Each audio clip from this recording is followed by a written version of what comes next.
The municipal auction room in Center City, Philadelphia, hummed with fluorescent lights and the bitter smell of burnt coffee. Grace O'Connor stood in a thrift store peacoat, fingers cold despite the crowded air, clutching a folder with her name spelled wrong. The clerk called the address in Kensington, peeling paint, a sagging porch, a narrow lot where weeds rattled like paper. Laughter fluttered from the back.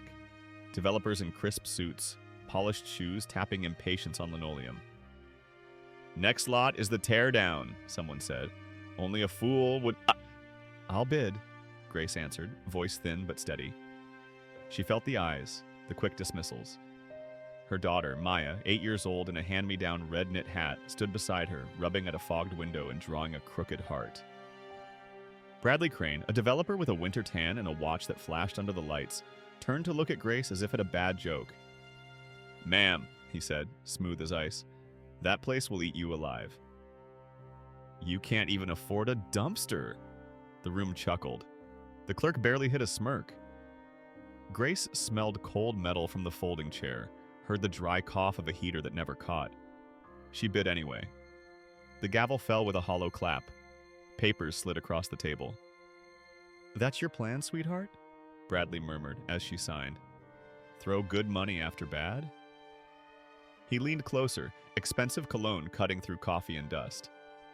"People like you always learn the hard way." Grace didn't answer. She gathered the deed with shaking hands, the paper rough under her thumbs. Maya pressed the small heart against her mother's arm, leaving a damp impression. The laughter subsided into a cramped, buzzing silence, one thick enough to bite, while Grace stared at her name, now spelled right, and felt the first hot spark of indignation light her ribs. The winter afternoon outside was brittle. Sidewalks crusted with old snow turned to grimy ice. Maya skipped 3 steps ahead, red hat bobbing like a cardinal against the gray buildings. "Is it really ours now, Mom?" "Really, really?" "Yes," Grace said, folding the papers carefully into her worn leather bag. "It needs work, but it's ours." The bus came late, wheezing to the curb with exhaust that smelled of diesel and cold. Inside, Grace pressed against a window, smudged with 1,000 fingerprints. Kensington scrolled past. Pawn shops, corner stores with lottery signs, row houses with Christmas lights still blinking in February.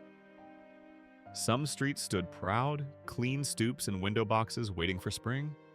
Others sagged under the weight of forgotten promises.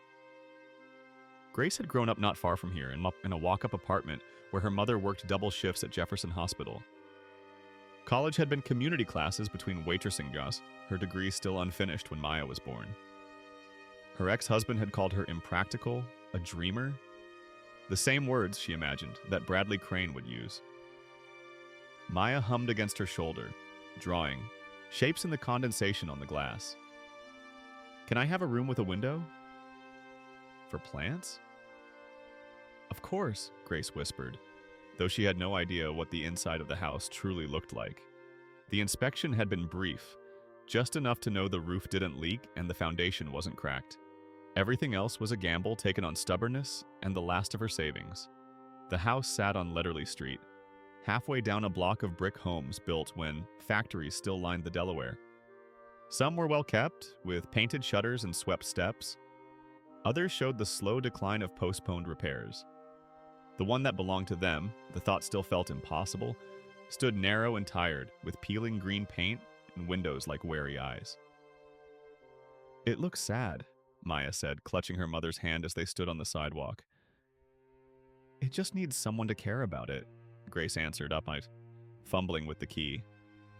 The lock turned with a reluctant grind. Inside smelled of dust and closed spaces, of plaster and old wood.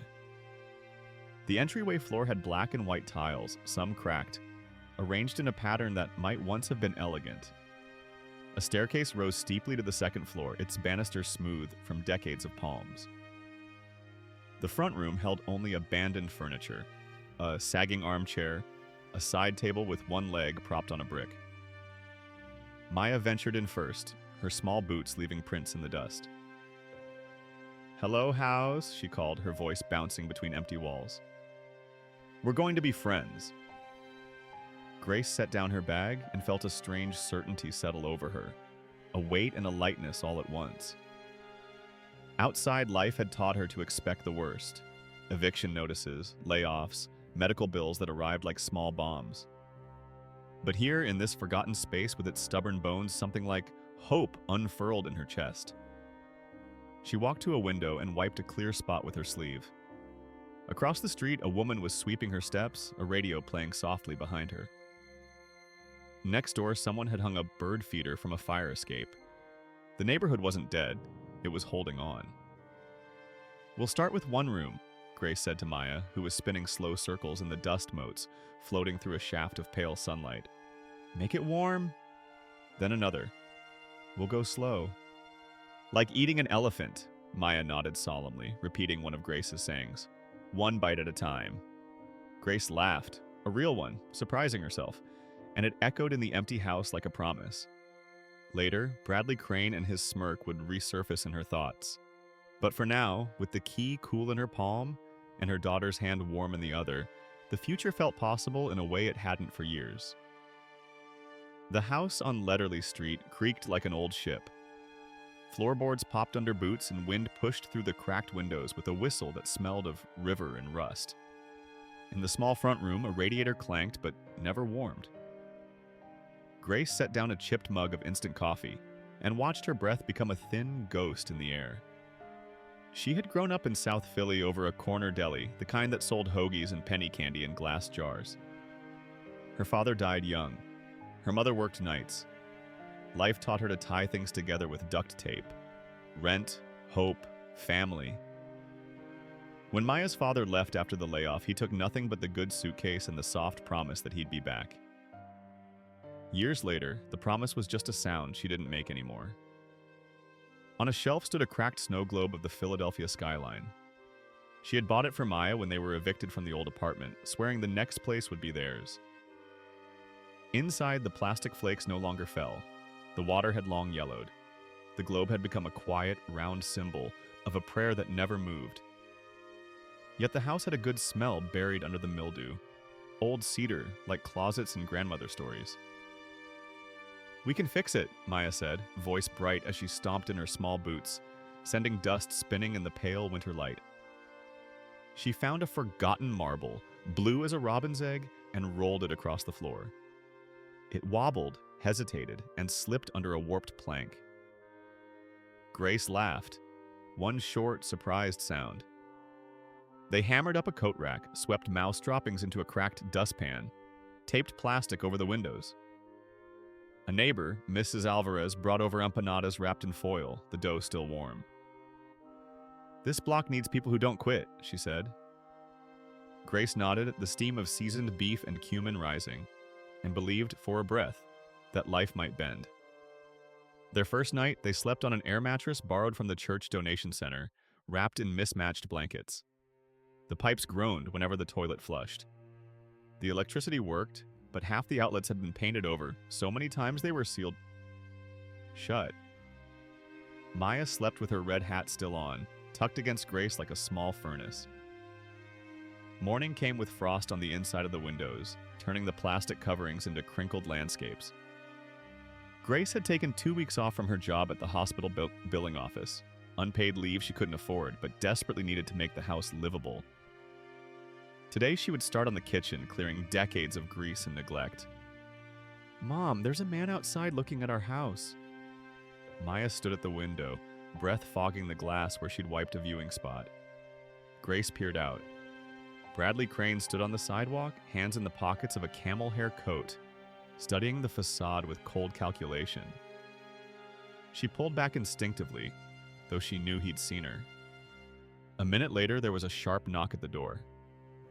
"Just checking on my investment," he said when she opened it, not waiting for an invitation before stepping into the entryway. His eyes swept over the buckets catching drips, the patched plaster, the stack of salvaged lumber Grace had dragged home from a construction dumpster. "Code violations everywhere. You'll never get this up to standard before the city inspector comes." "I didn't invite you in," Grace said, keeping her voice level. Maya peeked around the doorframe from the kitchen, eyes wide. Bradley smiled thinly. I've got a standing offer. 10,000 over what you paid. That's generosity, considering the money pit you've bought. He pulled out a business card, placed it on the wobbly side table. Call me when reality sets in. The door closed behind him with a hollow thud.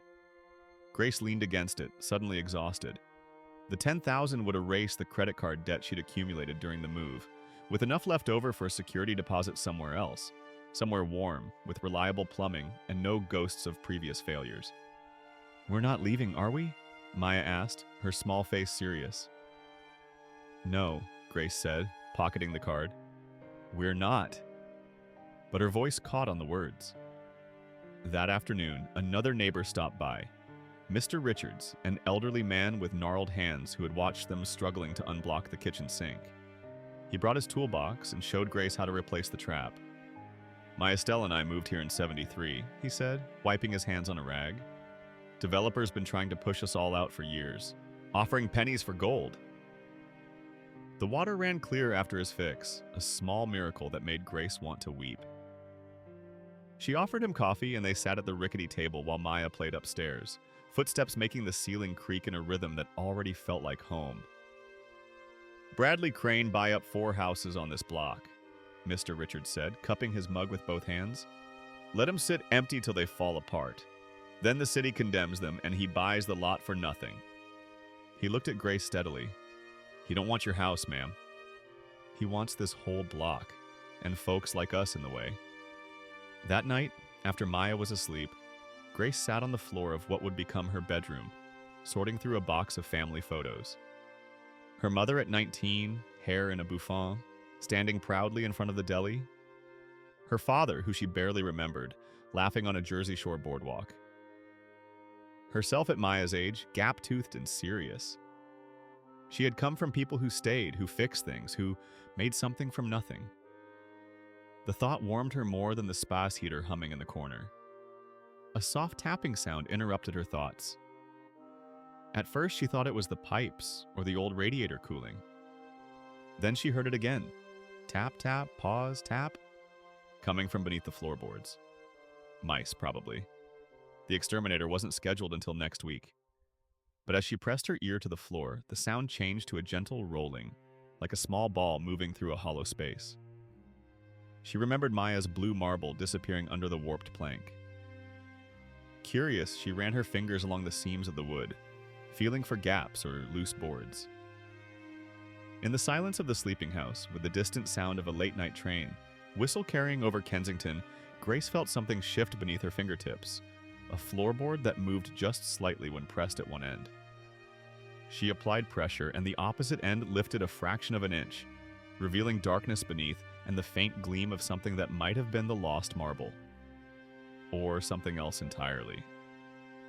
Days later, the city inspector came with a clipboard and a mouth like a locked gate. His flashlight carved cold cones through the dim rooms. Unsafe, he said, tapping plaster with a pen. Hazard, roof load, black mold.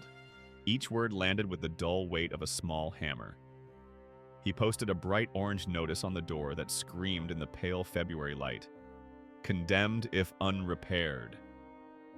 On the sidewalk, Bradley Crane's black SUV idled, exhaust ghosting white.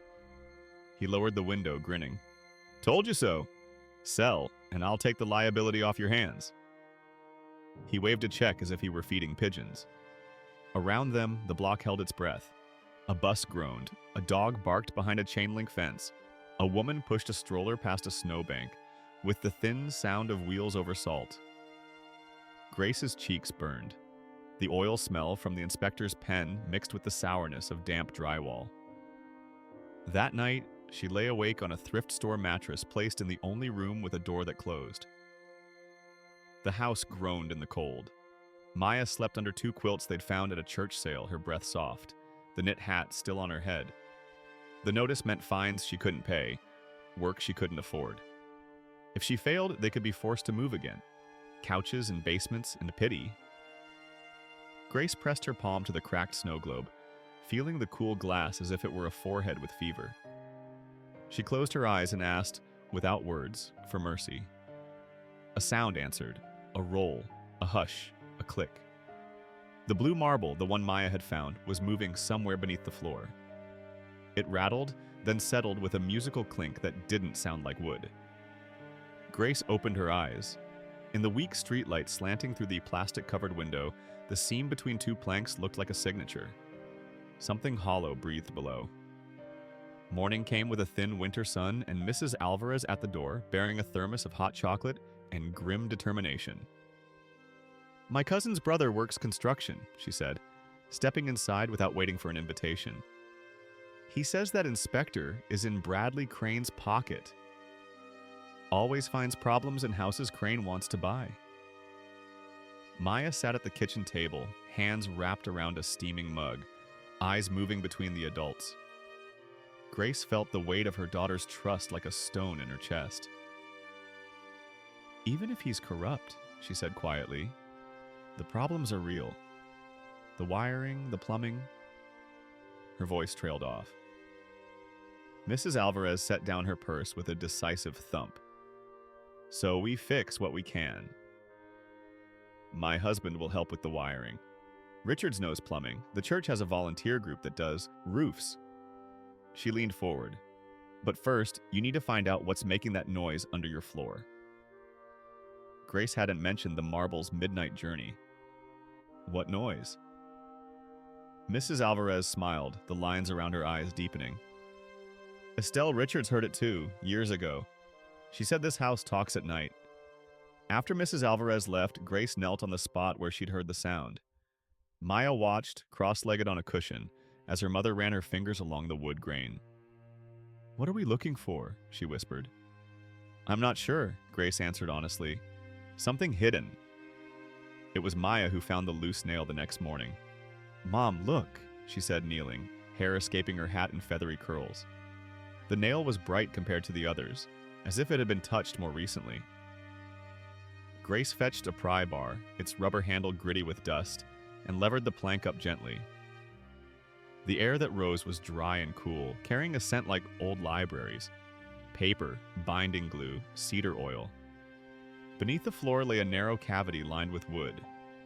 Inside, wrapped in oilcloth gone waxy with age, was a metal box the color of dark pennies. A small brass tag on top read Whitcomb in tidy letters. Grace's heart slammed against her ribs. Her hands shook so hard she had to set the box on the kitchen counter next to a bowl of bruised apples. The latch was stiff, but it gave. Inside lay bundles of papers tied with faded ribbon, a key with a banking logo, and a leather-bound ledger. On the first page, a neat hand. Eleanor Whitcomb, Letterley Street, 1937. The bundles were bearer bonds, municipal, industrial, some stamped paid, others intact, dates looping from the Depression to the 1960s. Tucked between them was a letter yellowed as tea. "What is it, Mom?" Maya stood on tiptoes, peering into the box. "Treasure?" "I think so," Grace said, unfolding the letter with trembling fingers. The paper was delicate, the ink faded to sepia. Eleanor Whitcomb's handwriting flowed across the page in elegant cursive, still sharp after decades hidden away. Grace read aloud, voice scraping. Eleanor, who had run a textile shop, had hidden her savings in the floor before she fell ill. She wrote that the house should belong to a family who knows the price of bread and the dignity of work, and that the bonds, when matured, would not only keep a roof over that family, but repair whatever in this neighborhood is broken. The key matched a safety deposit box number at a downtown bank. "She left it for us," Maya said, with the simple certainty of childhood. "She knew we'd find it." Grace pressed the paper to her chest. The cracked snow globe glinted on the shelf. For a heartbeat, the flakes seemed to shift.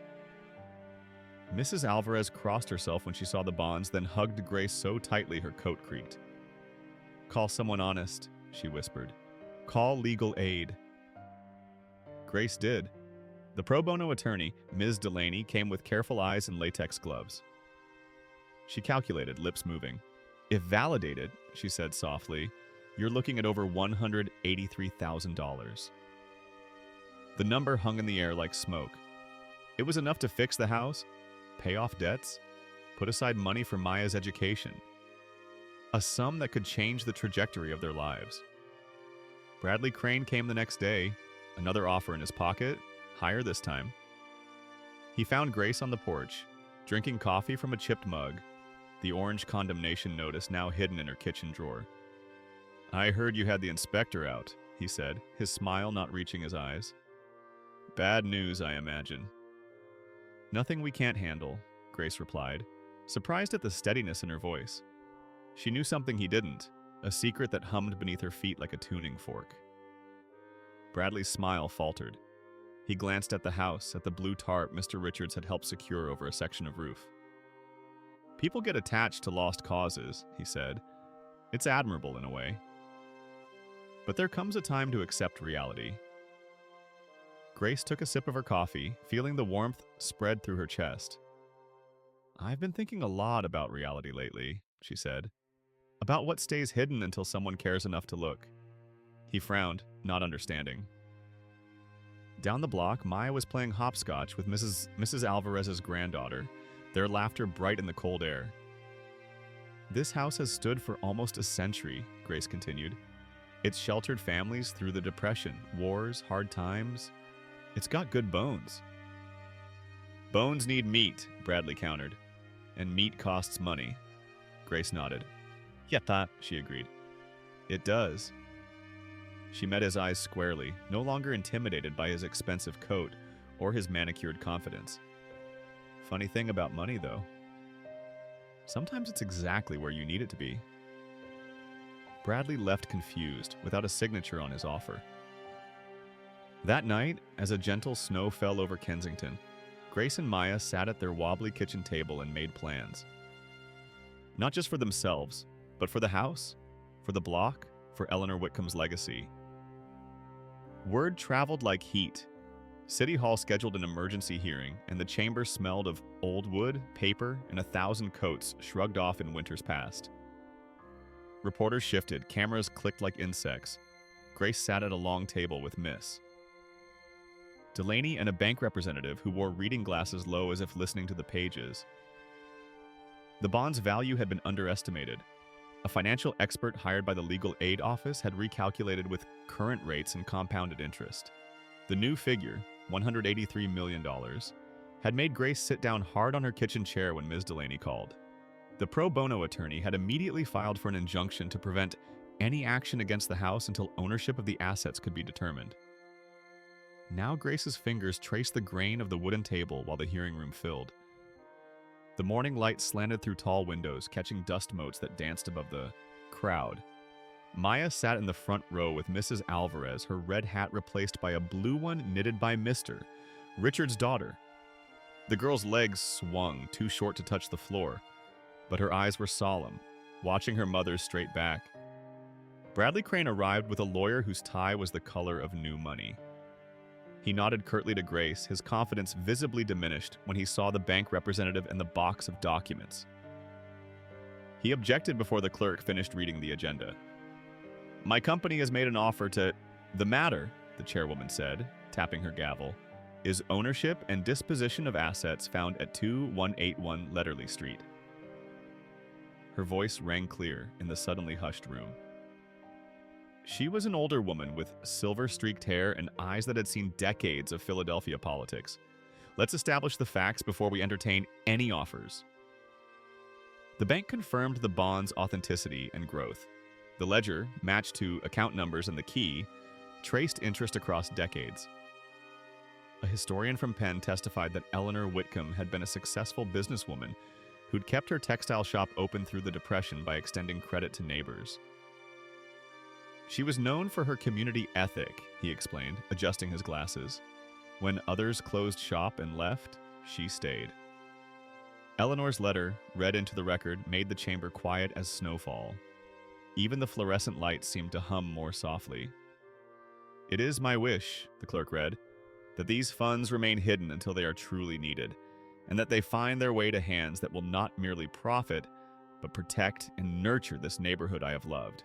Bradley attempted a smirk, but Ms. Delaney placed on the table a printed thread of his texts to a subcontractor about making life uncomfortable for the lady so she'd sell.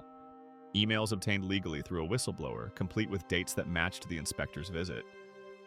She also presented complaints from 3 other homeowners about similar tactics. The room shifted. Mrs. Alvarez and half the block had come. Steelworkers with scarred hands, a teacher with ink on her sleeve, a pastor with a scarf knitted by parishioners. They murmured and nodded, recognizing the pattern of pressure and intimidation that had changed their neighborhood block by block. "Miss O'Connor," the chairwoman said, "what do you propose to do with these assets? Should the committee determine they rightfully belong to you as the property owner?" Grace stood. Her voice trembled, but the words were clear. "This money isn't mine alone. It's a promise someone hid to keep safe for people like us." She described Eleanor's letter, the smell of cedar, the blue marble that led the way. "I want to honor it."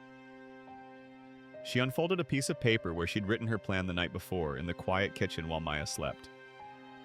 "I propose a community trust with an independent board that includes neighbors to renovate homes on the block that need repair, fund scholarships at the neighborhood school, and create a community garden and gathering space where abandoned lots now stand." She looked directly at Bradley, not to tear down, but to build up. The chairwoman nodded, eyes bright. Questions came from the committee about governance, about transparency, about fiscal responsibility. Miss Delaney answered most, her voice steady with the certainty of law. But when they asked about intention, about heart, Grace spoke again. "My daughter and I know what it means to have no safe place," she said. "To carry everything that matters in a few boxes. To be told you don't belong somewhere because you can't afford to fix what's broken." She glanced at Maya, who sat straight now, chin up. "This neighborhood has welcomed us. The money belonged to someone who believed in community more than profit. I want to pass that belief forward." The board moved unanimously. The house was affirmed as Grace's, the bonds placed in a community trust with Grace as one of the trustees, the first allocations set for roof repairs on the block, a scholarship at the neighborhood school, and legal penalties recommended against Bradley's company for coercive practices. Bradley's lawyer packed his bag without looking up.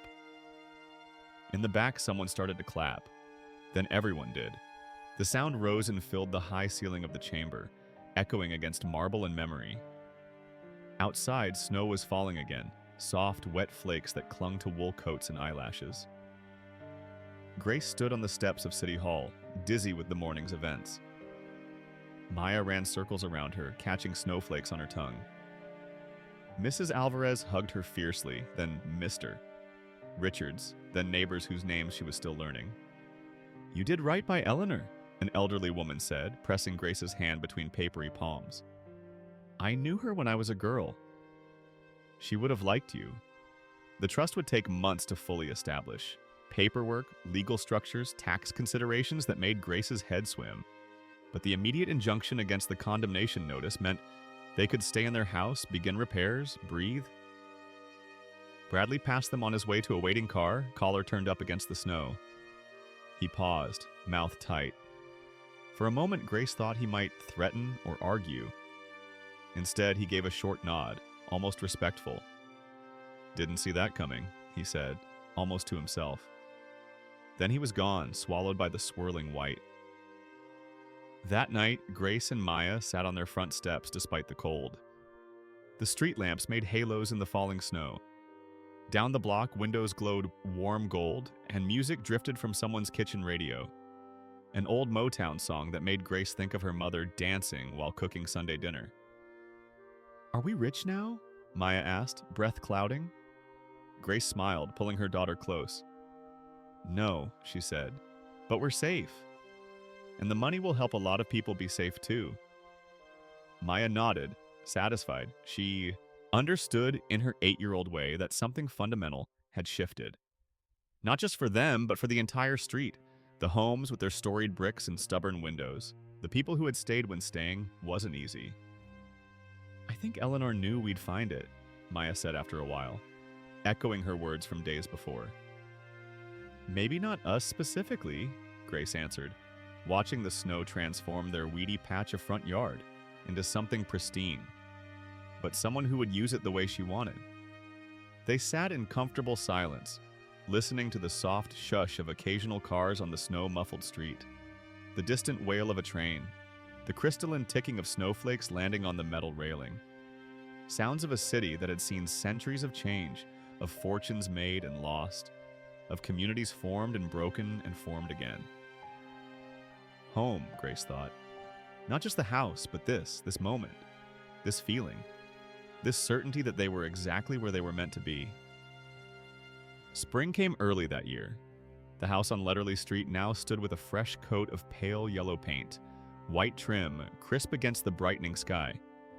The sagging porch had been rebuilt, its new wooden boards still smelling of cedar and promise. Inside, the radiators hummed with actual heat, and the windows, replaced with energy-efficient models, let in sunlight without the accompanying draft. The transformation hadn't happened overnight. It had taken 3 months of permits, contractors, inspections, and endless meetings. 3 months of Grace learning words like escrow and fiduciary and allocation. 3 months of falling asleep over legal documents at the kitchen table while Maya drew elaborate plans for her bedroom in crayon. "You need a name," Ms. Delaney had said during one of those meetings, tapping her pen against a stack of incorporation papers. "Something that captures the spirit of what you're trying to do." It was Maya who had suggested the Harbor Trust, because a harbor was a safe place for boats to come home to, she explained. The adults around the table had exchanged glances, then nodded in agreement. It fit perfectly. Now, on a mild March afternoon, neighbors gathered in what had once been an empty lot next to Grace's house. The weeds and broken glass had been cleared, the soil tilled and enriched. Volunteers from a local gardening collective were helping plant fruit trees along the fence line. Apple, pear, cherry, their bare branches reaching like hopeful fingers toward the sky. Grace moved among the crowd, clipboard in hand, checking names against a list of projects approved by the newly formed board. Mrs. Alvarez needed a new furnace. Mr. Richards had applied for a bathroom renovation to make it accessible after his hip surgery. The young couple 3 doors down wanted help with childcare costs while they finished community college. The trust had established clear guidelines. First priority to essential home repairs that would prevent displacement, then to education and childcare, then to community spaces. Every recipient had to contribute something in return: skills, time, knowledge, to keep the circle of giving moving forward. "The plumber can start on your bathroom next Tuesday," Grace told Mr. Richards, who sat in a folding chair watching the activity with bright eyes. "And the medical equipment company will deliver the grab bars on Thursday." He nodded, gnarled hands folded over the handle of his cane. "Never thought I'd see this place bloom again," he said. "Lived here 50 years. Watched it go down. Down. Now this." He gestured to where children were painting a mural on the concrete retaining wall, a vibrant scene of row houses, gardens, and people of all colors holding hands. Eleanor Whitcomb's face looked out from the center of the mural, recreated from an old photograph Grace had found in the city archives. She had a stern mouth but kind eyes, hair pulled back in a no-nonsense bun, the high collar of her blouse pinned with a simple brooch. The artist, a local high school student given the first Harbor Scholarship, had captured a hint of mischief in the set of her eyebrows. "She would have loved this," said a voice beside Grace. It was the elderly woman from the City Hall steps, Dottie Morris, who had turned out to be a goldmine of neighborhood history. She had been 10 years old when Eleanor gave her first job, sorting buttons at the textile shop. Though she might have fussed about having her picture up there. She was private. Eleanor was. "Do you think we're doing right by her?" Grace asked, suddenly uncertain. The responsibility of the trust weighed on her daily. All that money, all those expectations, all those lives impacted by decisions she helped make. Dottie smiled, the lines in her face deepening like the grain in well-loved wood. "More than right. She'd say you were being downright sensible with her money." She patted Grace's arm. "Speaking of sensible, have you set aside anything for yourself?" "For Maya's college?" Grace nodded. The board had insisted that a small percentage be allocated for Maya's education fund and for Grace's own home. "It felt strange," she admitted, "taking anything." "That's how I know Eleanor chose well," Dottie said. "The ones who deserve rarely think they do." Across the lot, Maya was helping younger children plant carrot seeds in raised beds. Her blue hat was pushed back, her cheeks flushed with exertion and excitement. She looked up and waved, and Grace felt the familiar tightening in her chest. That mixture of fierce love and fear that had defined motherhood for her. The fear was less now. The trust couldn't solve everything. The neighborhood still faced challenges of poverty, addiction, systemic neglect. But it had created breathing room. Space for people to plan beyond next week's groceries or next month's rent. Room to dream a little. Bradley Crane had moved his operations to another part of, the city. The legal penalties hadn't crippled his company, but the publicity had made him more cautious. He'd even made a grudging donation to the Harbor Trust's summer youth program, though Grace suspected it was more about tax write-offs than genuine change of heart. Miss Delaney approached, a folder tucked under her arm. "The paperwork for the community center purchase is ready," she said. "The old hardware store on Front Street. The owner accepted our offer. It would become a multi-purpose space, computer lab, meeting rooms, kitchen for cooking classes, workshop for job training." Grace had insisted on a corner dedicated to Eleanor's textile shop, with the original sign they'd found in the city's historical society and a display of sewing machines from the era. "We're also meeting with the credit union next week," Ms. Delaney continued. "They're interested in partnering on the micro loan program for small businesses." So many pieces moving now. So many lives intertwined. Grace sometimes woke at night, overwhelmed by the scope of what they'd set in motion. But then she'd hear Maya's steady breathing from the next room, or the comforting creak of the house settling on its foundations. And remember, one step at a time. One room, then another. One bite of the elephant. The afternoon stretched into evening. Someone brought out folding tables and covered them with mismatched cloths. Food appeared. Mrs. Alvarez's empanadas, Mr. Lee's dumplings from the corner store, Dottie's peach cobbler, the pastor's famous chili. A teenager set up speakers and started playing music, the bass vibrating pleasantly underfoot. Grace found herself sitting on her newly rebuilt front steps as twilight softened the edges of the block. Maya had fallen asleep on the porch swing, exhausted from the day's excitement, a smudge of dirt still on her cheek. Neighbors drifted by, offering plates of food, updates on renovations, stories of Eleanor from those who remembered. "You've changed things," Mr. Richards said, lowering himself carefully to sit beside her. "For the better." Grace shook her head. "Not me. Eleanor. The trust." He chuckled, a dry sound like pages turning. "Money without heart is just paper," he said. "You gave it purpose." Down the street, a moving truck was being unloaded, a family returning to the neighborhood after years away. They'd heard about the Harbor Initiative and wanted their children to grow up where community still meant something. The father waved when he saw Grace looking, and she waved back, making a mental note to bring over a welcome basket tomorrow. Fireflies were beginning to rise from the new garden, their small lights blinking like coded messages. From somewhere nearby came the sound of a saxophone, soulful notes climbing into the darkening sky. Grace closed her eyes and breathed in the scent of fresh soil, cooking food, spring flowers, and beneath it all the faint cedar smell of a house that had waited decades for someone to find its hidden heart. Autumn painted Letterley Street in amber and russet. 2 years had passed since Grace first stood in that cold auction room, since Maya had drawn a heart on a fogged window. The neighborhood had changed, not with the stark transformation of gentrification that erased history, but with the gentle renewal that honored what came before. They named the renovated place Harbor House. The sign, hand-carved by a local artisan, hung above the door that was always open during daylight hours. Twice a week, Mrs. Alvarez ladled stew at the community table that stretched across what had once been Grace's living room. A union electrician taught teenagers to wire a lamp without fear. A retired librarian started a reading hour in the corner nook lined with donated books. Grace had found herself and Maya into the apartment above the community center on Front Street. Their old house now belonged to everyone, a living monument to Eleanor Whitcomb, and to the idea that wealth could be a tool for justice rather than division. "Did you ever imagine this?" Miss Delaney asked as they walked through the Friday farmers market that now filled the street once a week. Local growers displayed tomatoes still warm from the vine. An urban beekeeper sold jars of honey with the skyline stamped on the label. Artisans offered handmade goods at prices neighbors could afford.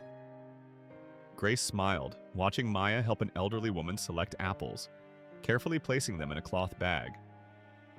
Her daughter had grown taller, her face losing some of its roundness, but her eyes still held the same clear conviction. "Not even close," Grace admitted. "I just wanted a roof that didn't leak." The Harbor Trust had grown beyond Eleanor's bonds. Other philanthropists, impressed by the model, had contributed funds. A local university had partnered on a research project studying community-led development. A documentary filmmaker was collecting stories from residents, preserving the neighborhood's rich history. But the heart of the initiative remained small and intensely personal. Mester. Richard's teaching a young father how to replace a faucet. Dottie showing teenage girls how to mend clothes the way Eleanor had taught her. Mrs. Alvarez starting a cooking class where recipes and family stories were shared, alongside measuring cups. Respect, once thin as a thread, had thickened into something you could lean on. Bradley Crane kept to other neighborhoods. One afternoon he had passed by in a different car and touched the brim of nothing, but his eyes were level at last. Grace nodded back. Mercy didn't erase harm, but dignity refused to carry it like a sack forever. A reporter from the Philadelphia Inquirer approached as Grace helped set up chairs for the afternoon workshop on urban gardening. "Do you have time for a few questions about the harbor model?" she asked, recorder in hand. "People across the city are talking about replicating it." Grace glanced at her watch. "Just a few minutes. I have a board meeting at 3. The reporter smiled. "From almost losing your house to chairing a multi-million-dollar trust. That's quite a journey." "The money was never the point," Grace said, straightening a stack of pamphlets on composting. "It was the catalyst, yes." "But what's happened here?" She gestured to the street, where neighbors greeted each other by name, where children played safely, where small businesses had begun to reopen. This comes from people seeing possibilities instead of just problems. "Some would say that's easier to do when you have millions in the bank," the reporter noted. Grace nodded. "Resources matter," she agreed. "But I've seen plenty of well-funded projects fail because they were imposed from above rather than grown from within." She thought of Bradley Crane's developments, sleek buildings where no one knew their neighbors, where community was a marketing term rather than a lived experience. The interview continued, Grace carefully explaining the trust's governance structure, the decision-making process that centered resident voices, the balance between immediate needs and long-term sustainability. As they talked, a group of students from the local middle school arrived for their community service hours, immediately falling into the rhythm of market setup. "One last question," the reporter said, glancing at her notes. "What would you say to people who are struggling the way you were? Who might be facing losing their homes right now?" Grace paused, watching a child chase a golden leaf down the sidewalk. "I'd say that your worth isn't measured by what you own or what you earn," she answered slowly. "That dignity isn't something anyone can take from you, even when they try. And that sometimes help comes from unexpected places, including from within yourself." After the reporter left, Grace walked through the market greeting vendors, checking in with volunteers, moving with the easy confidence of someone who knew she belonged. She no longer felt the phantom weight of thrift store coat sleeves or the tight knot of worry about next month's rent. The trust had given her security, yes, a modest salary, a college fund for Maya, a home that couldn't be taken away. But more importantly, it had given her purpose. At dusk, Grace sat on the porch of Harbor House, watching fireflies blink like tiny signals along the fence. The evening air held a hint of wood smoke and the sweetness of ripening apples from the community orchard. Maya sat on the steps with a book, a new hat, knitted by herself now, pulled low against the autumn chill. "Mom?" she asked, closing the book and leaning her head against Grace's shoulder. The wood was warm from the day's sun. "Did the house choose us?" Grace smiled, a slow, full warmth. "Maybe we chose each other," she said. "And maybe Eleanor chose whoever would listen." Maya curled closer. What did she want us to remember? That money can fix roofs, Grace answered, watching the first streetlight flick on. But only people fix hearts. She kissed Maya's hair and looked out at the block, alive and ordinary and new. Love and dignity are treasures no one can steal. From inside came the sound of laughter. The evening's financial literacy class was ending, participants gathering their workbooks and sharing stories over cups of tea. Soon they would spill onto the porch, continuing conversations that would weave them more tightly into the fabric of the place. Grace had kept Eleanor's metal box, now displayed in a glass case in the Harbor House entry. Beside it stood the cracked snow globe, its plastic flakes still suspended in yellowed water. A reminder of where they'd started, of prayers that sometimes answered in ways you never expected. The blue marble that had led them to Eleanor's legacy sat in a small dish next to the globe, catching the light like a miniature world. Children who visited would ask its story, and Grace would tell them about listening to the voice of a house, about following curiosity down through the layers of a place until you found its heart. Sometimes, on quiet mornings when she was alone in Harbor House before the day's activities began, Grace would stand in what had once been her living room and feel the presence of all who had sheltered there. Eleanor with her practical vision, the families who had come after herself and Maya in their desperate hope. The floorboard still creaked in certain spots, but now the sound was comforting, like an old friend clearing their throat before speaking. The house had taught her that broken things didn't have to stay broken, that value wasn't always visible on the surface, that sometimes what looked like an ending was just a door waiting to be opened. As twilight deepened into evening, neighbors drifted toward Harbor House for the weekly community meeting. Some brought dishes to share, others carried notebooks full of ideas. All came with the easy familiarity of people who knew they belonged. Grace watched them approach. Mrs. Alvarez with a new recipe to teach, Mr. Richards leaning less heavily on his cane these days, Dottie with her collection of neighborhood stories, the young couple whose children now played safely in the community garden. Maya stood, tucking her book under her arm. "Time to start," she said, taking her mother's hand. Together they walked inside, where the rooms were warm and bright with conversation, where the walls held the stories of everyone who had ever sought shelter there, where the future was being written one connection at a time. The door stayed open behind them, welcoming anyone who needed to come home.